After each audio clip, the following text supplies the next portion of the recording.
नमस्कार, अपड़ो उत्तराखंड देख रहे हैं आप। आपके साथ मैं हूं खुशबू पांडे। अपड़ो उत्तराखंड में तमाम खबरों का जिक्र करेंगे, लेकिन इससे पहले की बड़ी जानकारी से आपको रूबरू करा दी। बड़ी जानकारी आ रही है, सीएम धामी ने नियुक्ति पत्र वितरित किए हैं। चयनित अभ्यर्थियों के लिए बड़ी सौगात मिली है। उत्तराखंड पीसीएस 2024 के चयनित अभ्यर्थियों को नियुक्ति पत्र मिला है। मुख्य सेवक सदन में नियुक्ति पत्र वितरित किया गया है। वितरण समारोह का आयोजन किया गया है। तो ये बड़ी जानकारी आप तक पहुंचा रहे हैं। सीएम धामी ने नियुक्ति पत्र बांटे हैं। चयनित अभ्यर्थियों के लिए ये बड़ी सौगात मिली है मुख्यमंत्री की ओर से। पीसीएस 2024 के चयनित अभ्यर्थियों को ये नियुक्ति पत्र मिला है।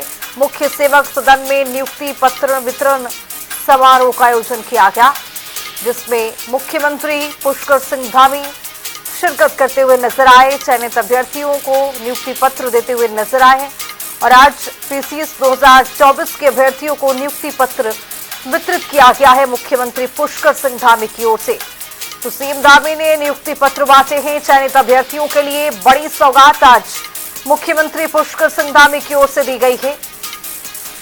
मुख्य सेवक सदन में नियुक्ति पत्र वितरण समारोह का आयोजन किया गया। सीएम धामी ने नियुक्ति पत्र बांटे हैं और चयनित अभ्यर्थियों के लिए बड़ी सौगात आज उत्तराखंड सरकार की ओर से दी गई है। पीसीएस 2024 के चयनित अभ्यर्थियों के लिए ये आज खुशी का पल रहा, आज महत्वपूर्ण ये पल रहा है, क्योंकि मुख्यमंत्री पुष्कर सिंह धामी नियुक्ति पत्र देते हुए आज नजर आए हैं। कार्यक्रम का भव्य आयोजन किया गया और इसी मंच के जरिए मुख्यमंत्री पुष्कर सिंह धामी पीसीएस 2024 के अभ्यर्थियों को चयनित अभ्यर्थियों को नियुक्ति पत्र बांटते हुए वितरित करते हुए नजर आए।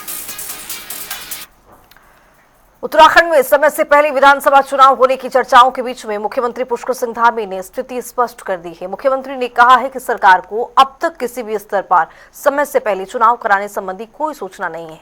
उन्होंने कहा कि न तो ऐसी कोई आधिकारिक जानकारी है और न ही सरकार इस आधार पर कोई विशेष तैयारी कर रही है। मुख्यमंत्री ने कहा कि चुनाव कब होंगे इसका निर्णय चुनाव आयोग करता है और सहयोग जो भी फैसला करेगा, जो आयोग करेगा, उसी के सहयोग के साथ सरकार भी आगे बढ़ती हुई नजर आएगी। अब देखिए, ऐसी सूचना हमें कोई नहीं आई है कि पहले कहीं चुनाव हो रहा है।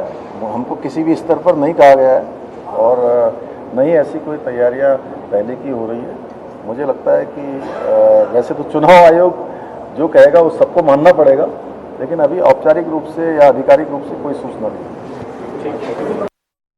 मुख्यमंत्री पुष्कर सिंह धामी ने नई दिल्ली में केंद्रीय सड़क परिवहन एवं राजमार्ग मंत्री नितिन गडकरी से मुलाकात कर उत्तराखंड की सड़क परियोजनाओं पर चर्चा की है। बैठक में हरिद्वार ऋषिकेश फोरलेन, जोशीमठ, श्रीनगर, पिथौरागढ़ बाईपास समेत कई लंबित परियोजनाओं को आगे बढ़ाने पर सहमति बनी है। मुख्यमंत्री ने कहा है कि सीआरआईएफ योजना के तहत करीब 450 करोड़ रुपए और अन्य परियोजनाओं सहित राज्य को 7,000 करोड़ रुपए से अधिक स्वीकृति मिलने की बड़ी उम्मीद है। उन्होंने प्रधानमंत्री नरेंद्र मोदी और नितिन गडकरी का आभार व्यक्त किया है। नए पुराने बहुत सारे जो प्रोजेक्ट जो पुराने चल रहे हैं उन पर भी बात हुई, अनुरोध भी किया और जो नए प्रोजेक्ट हैं, कुछ हरिद्वार का, ऋषिकेश का बाईपास बनना है, देहरादून की सड़क बननी है, जोशीमठ का बाईपास बनना है, श्रीनगर का बाईपास है, हेलम क्षेत्र में सड़क जानी है, पिथौरागढ़ लोहाघाट बाईपास है, खटीमा मझोला मार्ग है। ऐसे अनेक काम, जैसे लिपुलेख जाने वाली सड़क का भी कुछ काम बचा हुआ है, उस पर भी काम होना है। तो सब मिलाकर और सीआरआईएफ योजना में लगभग 750 करोड़ की धनराशि उन्होंने सैद्धांतिक रूप से उसकी सहमति दी। सब मिला के 7,000 करोड़ रुपए की से अधिक की धनराशि की सैद्धांतिक स्वीकृति हुई है, जो जल्दी हमारे राज्य को मिल जाएगा। ये बड़ी राशि है और इसके लिए मैं माननीय प्रधानमंत्री जी का धन्यवाद करता हूँ और सड़क परिवहन मंत्री आपने नितिन गडकरी जी का भी धन्यवाद। सर, एक आखिरी सवाल। तो रुड़की के झबरेड़ा स्थित फॉर्म में 3 और 4 जुलाई को प्रस्तावित रोजगार मेले के अचानक स्थगित होने पर सियासत तेज हो गई। प्रशासन ने भारी बारिश को कारण बताया है, जबकि कांग्रेस विधायक वीरेंद्र जाती ने इसे युवाओं के साथ धोखा बता दिया है। भाजपा पर साजिश का आरोप लगा दिया है। उनका कहना है कि मेले से करीब 200 युवाओं को रोजगार मिलने की उम्मीद थी। विधायक ने दावा किया है कि आयोजन की सभी प्रशासनिक तैयारियां पूरी कर ली गई हैं। मुझे जो मुख्य कारण अब तक लगा कि ये जो भारतीय जनता पार्टी की सरकार है ये युवाओं को लेकर के गंभीर नहीं है। और हो सकता है एक बड़ा कारण ये भी हो सकता है कि कांग्रेस के क्षेत्र में जहाँ पर कांग्रेस के विधायक हों वहाँ पर अगर रोजगार मेला लगेगा, पूरे जनपद में अब तक मुझे लगता है पूरे 4 साल से ज़्यादा का समय हो गया, अब तक कहीं किसी ने इस तरीके से रोजगार मेले का आयोजन नहीं कराया है। और इस तरीके का रोजगार मेला अगर लगेगा और हज़ारों युवक युवतियाँ इसमें रोजगार पा गए तो सरकार को डर था कि कहीं ये लोग एक पार्टी विशेष की तरफ, एक कांग्रेस पार्टी की तरफ उनके कहीं वोटर ना बन जाए, उनके समर्थक ना बन जाए। तो मुझे लगता है सरकार को ये डर था। लेकिन मेरी मंशा ये थी कि हमारे यहाँ के बेरोजगार युवक युवतियों को रोजगार मिले, उनका घर, उनका परिवार आसानी से सुख सुविधाओं से रह सके और वो अपना जीवन अच्छे तरीके से यापन कर सके। मेरा इतना उद्देश्य था। वोट देने का निर्णय तो सबका अपना अलग अलग है। मानसून के मद्देनजर नैनीताल प्रशासन पूरी तरह से अलर्ट मोड पर है। संभावित आपदाओं से निपटने की तैयारियों को परखने के लिए जिले के सभी परगना क्षेत्रों में मॉक ड्रिल का आयोजन किया गया। इसकी निगरानी जिलाधिकारी ललित मोहन रोयाल ने की है। उन्होंने बताया है कि जल भराव, भूस्खलन और अन्य प्राकृतिक आपदाओं की स्थिति में त्वरित राहत एवं बचाव सुनिश्चित करने के उद्देश्य से ये अभ्यास कराया गया है। डीएम ने सभी विभागों को आपसी समन्वय बनाए रखते हुए 24 घंटे सतर्क रखने और किसी भी आपात स्थिति से निपटने के निर्देश भी दिए हैं। मानसून के आगमन से कंट्रोल रूम में जो सूचना प्राप्त हुई है उसमें 5 मार्ग बाधित होने की इंफॉर्मेशन आई थी, जिसमें 3 पीएमजेएसवाई की रोड्स थी और 2 रोड्स अदर डिस्ट्रिक्ट रोड्स की थी। तो उसमें संबंधित एजेंसी से यातायात के लिए आवागमन सुचारू कर दिया गया है। अभी तो ये शुरुआत है। वर्षा काल में यह आशंका हमेशा बनी रहती है कि जो मूलभूत सुविधाएं हैं, बिजली, पानी, सड़क, स्वास्थ्य सुविधाएं, उन पर जनजीवन पर वर्षा का अतिवृष्टि का असर पड़ता है। तो ऐसे जो हमारे लैंडस्लाइड प्रोन एरियाज हैं, क्रोनिक जोन्स हैं, उन पर कंटिजेंसी प्लान के अंतर्गत जो जेसीबी वगैरह हैं वो डिप्लॉय कर दी गई हैं। तो खटीमा में कस्टम विभाग ने नेपाल सीमा से तस्करी कर लाए गए थर्ड कंट्री के काजू और चीनी अखरोट को विभागीय कार्रवाई के तहत नष्ट कर दिया गया। बरेली मंडल के सहायक आयुक्त प्रवीण भूषण के निर्देशन में तहसील प्रशासन की मौजूदगी में ड्राई फ्रूट को जमीन में दबा दिया गया। विभाग के अनुसार जांच में ये खाने लायक नहीं पाए गए थे। कस्टम टीम ने पहले इन्हें तस्करी के दौरान जब्त किया था। बता दें कि कार्रवाई के दौरान कस्टम और तहसील प्रशासन के अधिकारी मौजूद रहे। तो तस्करी के काजू अखरोट नष्ट किए गए हैं और बरामद होने के बाद ये बड़ा फैसला लिया गया है। नेपाल सीमा से ये ड्राई फ्रूट पकड़ा गया, जिसके बाद इसे प्रॉपर नष्ट किया गया है, पूरी तरह से नष्ट किया गया है। ये तस्वीर आपके सामने है। चूंकि खाने योग्य नहीं था, तस्करी के काजू अखरोट नष्ट किए गए हैं। और बता दें आपको कि ये बॉर्डर से पाया गया था, नेपाल सीमा से पकड़ा गया था ड्राई फ्रूट, जिसको भारी संख्या में पकड़ा गया, जिसको नष्ट किया गया है। खाने योग्य मिलने पर जमीन में ये दबाया गया है।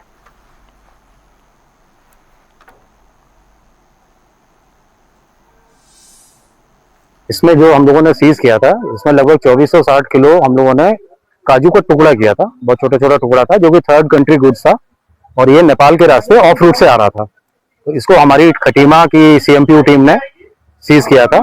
और इसके बाद इसमें 60 किलो अखरोट भी था चाइनीज ओरिजिन का, जिसको भी सीज किया गया। उसके बाद पूरा प्रोसीजर करके इसको ऑब्सोल्यूट कॉन्फिस्केशन किया गया गुड्स का। और उसके बाद में इसका डिस्ट्रक्शन का प्रोसेस होता है, जिसमें कि इसको इस प्रकार से डिस्ट्रक्शन किया जाता है कि इसका दोबारा से रीयूज ना हो पाए, कोई इसको दोबारा से इस्तेमाल। मसूरी उप जिला चिकित्सालय में 1 वर्षीय मासूम की मौत के मामले में अस्पताल प्रशासन ने डॉक्टरों पर लगे लापरवाही के आरोपों को खारिज किया है। सीएमएस डॉक्टर खजान सिंह चौहान ने बताया है कि 4 सदस्यीय जांच समिति और सीसीटीवी फुटेज में किसी भी चिकित्सक या स्टाफ की लापरवाही नहीं मिली है। उनके अनुसार बच्चे को तत्काल उपचार दिया गया था, लेकिन परिजन विशेषज्ञ चिकित्सक के आने से पहले ही उसे लेकर चले गए। प्रशासन ने अपशिष्ट खबरों से बचने और तथ्यों के आधार पर रिपोर्टिंग की अपील की है। सर्वप्रथम तो मैं यही कहना चाहूँगा, जिस परिवार के साथ भी ये घटना घटी है, मैं उनके प्रति पूरी संवेदना व्यक्त करता हूँ और इस मामले को मैं बहुत सेंसिटिव लेते हुए मैंने खुद जो है एक कमेटी का गठन कराया है और इसकी जांच करवाई है कि ऐसे कैसे हुआ है कि हमारे हॉस्पिटल में कोई एक बच्चा आता है और उसमें जो मेरे को न्यूज़पेपर के माध्यम से मिला है कि उसमें दरवाज़ा बंद था, उनका जो आरोप है, और कोई डॉक्टर नहीं मिला और उसके बाद हम जो चले गए, तो ये बहुत गंभीर आरोप है। ये बात जो है एक्चुअली 29 तारीख की है, 5 बजे की बात है, सुबह की बात है। तो ये जो आरोप लगाए जाते हैं कि कोई भी डॉक्टर नहीं पाया गया है, तो मैं ये बोलना चाहूँगा कि इससे पहले ऑलरेडी एक पेशेंट आ चुका था, उसको हम स्टेबलाइज करके आराम से उसको ट्रीटमेंट भी दे रहे थे। तो जिसके बाद ये जो कपल होते हैं, ये 2 लोग आते हैं यहाँ पे इमरजेंसी में, फिर मैं इनको एग्जामिन करता हूँ बच्चे को। तो एग्जामिनेशन में क्या पाया जाता है कि बच्चा थोड़ा डिहाइड्रेटेड भी लग रहा था और ऑलरेडी एक अंडर ट्रीटमेंट में चल रहा था, कोई डॉक्टर बख्शी नाम से है।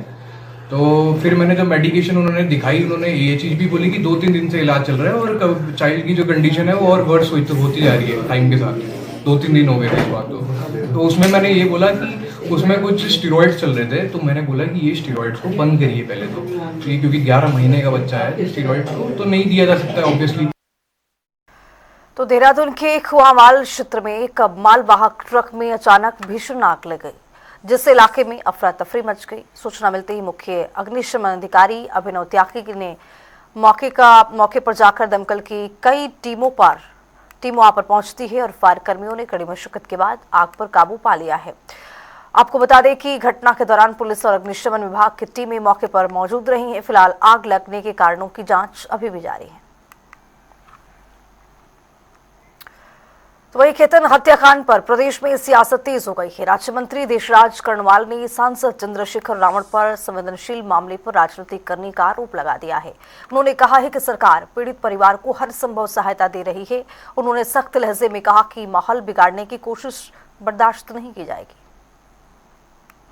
जिस प्रकार चंद्रशेखर जी ने चेतन की हत्या के 20 दिन बाद आकर के इस प्रदेश का माहौल बिगाड़ने का प्रयास किया गया, ये मैं उसकी घोर निंदा करता हूं और कहना चाहता हूं कि कांग्रेस पार्टी विपक्षी दल है उत्तराखंड के अंदर। कांग्रेस के बड़े बड़े नेता चेतन को श्रद्धांजलि देने गए, चेतन के परिजनों को सांत्वना देने गए, और आपका कहना यह है कि मैं नहीं गया। मैं तीसरे दिन वहां पर गया था, तीसरे दिन मैं खुद गया, सांत्वना देकर आया, चेतन जी को सच्ची श्रद्धांजलि अर्पित करके आया। और जब मैं वहां मैं गया था तो सर्व समाज उस घटना की निंदा कर रहा था, सर्व समाज। लेकिन इन्हें तो टीआरपी बढ़ानी है ना, चलो चेतन के हत्यारों को फांसी दो, हम चलते हैं। 4 लोगों को, 2 लोगों के नाम भी नहीं थे FIR में, उनको भी पुलिस ने अरेस्ट किया। त्वरित कार्रवाई हुई। 4,12,500 रुपए जो एक्ट के अनुसार मेरे समाज कल्याण विभाग को देने थे, तत्काल दिए गए, तत्काल FIR के तुरंत बाद। उसके बाद मैं गया, मैंने भी सहयोग किया। हर तरह से रक्षा सुरक्षा उस परिवार की जा रही है। अगर कोई व्यक्ति उत्तराखंड का माहौल बिगाड़ने की कोशिश करेगा तो ये अच्छा नहीं होगा। मैं आपके मंच के माध्यम से कह रहा हूं, ये दलित समाज उसको बर्दाश्त नहीं करेगा। विधानसभा चुनाव से पहले बीजेपी ने टिकट दावेदारी को लेकर अनुशासन का संदेश दिया है। प्रदेश अध्यक्ष ने स्पष्ट कह दिया है कि मीडिया और सोशल मीडिया पर दावेदारी करने वालों पर कार्रवाई सख्त होगी। पार्टी ने यह भी कहा है कि दावेदारी केवल तय प्रक्रिया अधिकृत मंच पर ही की जाए। वहीं विधायक विनोद चमोली ने पार्टी के फैसले का समर्थन किया है। उन्होंने कहा है कि अधिक दावेदारी संगठन की मजबूती दर्शाती है, लेकिन अनुशासन जरूरी है।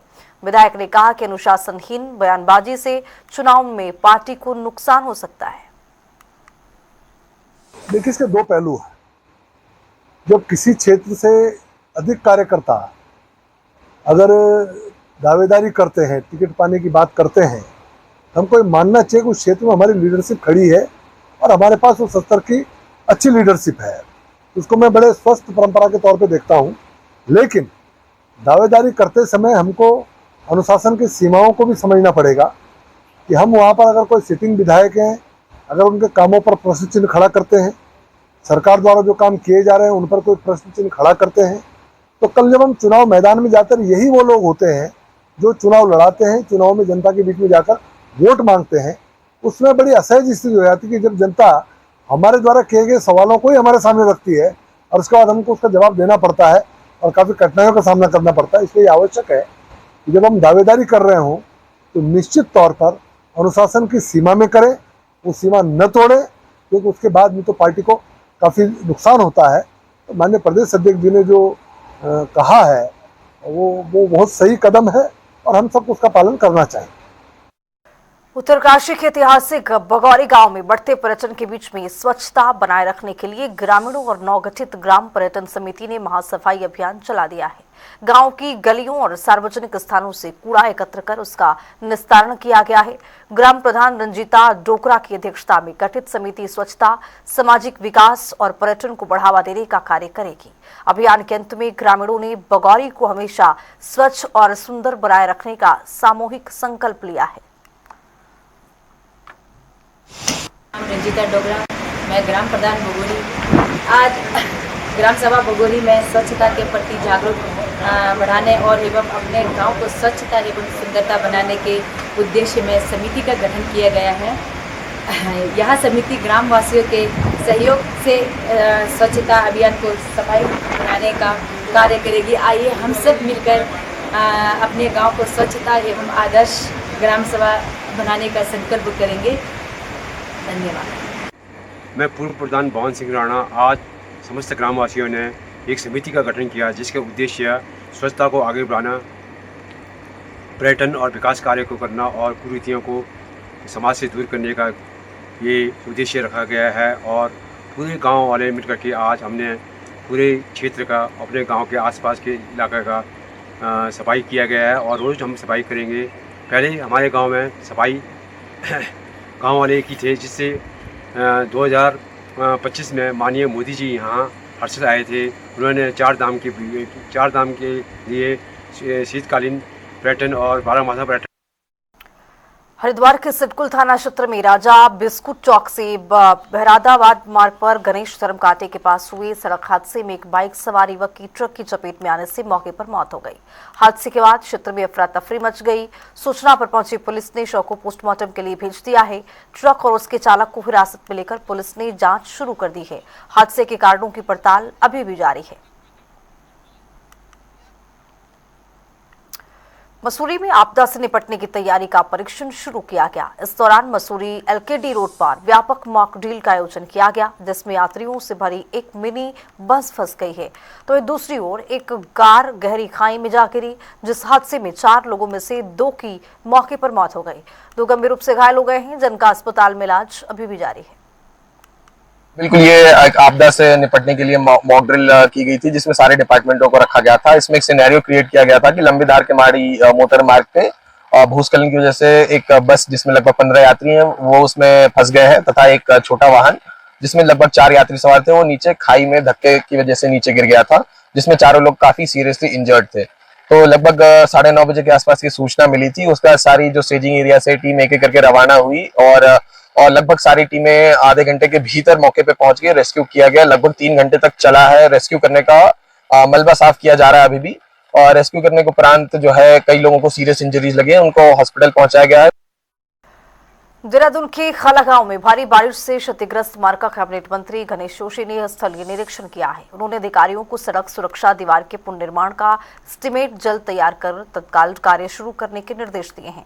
मंत्री ने सिंचाई विभाग को पुख्ता निर्माण की गुणवत्ता सुनिश्चित करने और नाले पर चेक डैम का प्रस्ताव तैयार करने को भी कह दिया है। उन्होंने कहा कि इससे भविष्य में बरसाती नुकसान कम होगा, ग्रामीणों की सुरक्षा सुनिश्चित की जाएगी।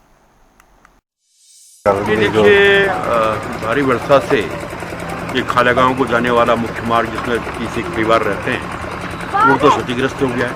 जैसे सूचना मिली हमारे जिलाधिकारी और मैं खुद यहाँ पर आए हैं और हमें निश्चित किया कि आज ही हमने 30 लाख रुपये डीएम साहब ने इसके लिए सूचित कर दिया है। हमारी सबसे पहली प्राथमिकता गाँव वालों को उनका रास्ता खोलने की है। उसके बाद जो अन्य सुरक्षा के उपाय हैं, चेक डैम लगाना है, उसको किया जाएगा। पहली प्राथमिकता में हम जो है गाँव वालों का रास्ता, क्योंकि आने जाने के लिए हमारा सुगम होना चाहिए, उसको हम काम कर रहे हैं। और उसमें ऑलरेडी हम 20 लाख रुपए से एक रास्ता मैं सिंचाई विभाग से भी लगवा रहा हूँ और शीघ्र ही इस मार्ग को दुरुस्त कर दिया जाएगा। जो क्षेत्रीय सभा तो चलिए इसी के साथ इस बुलेटिन में भी इतना ही। देश और दुनिया की तमाम खबरों के लिए बने रहिए जनता टीवी के साथ।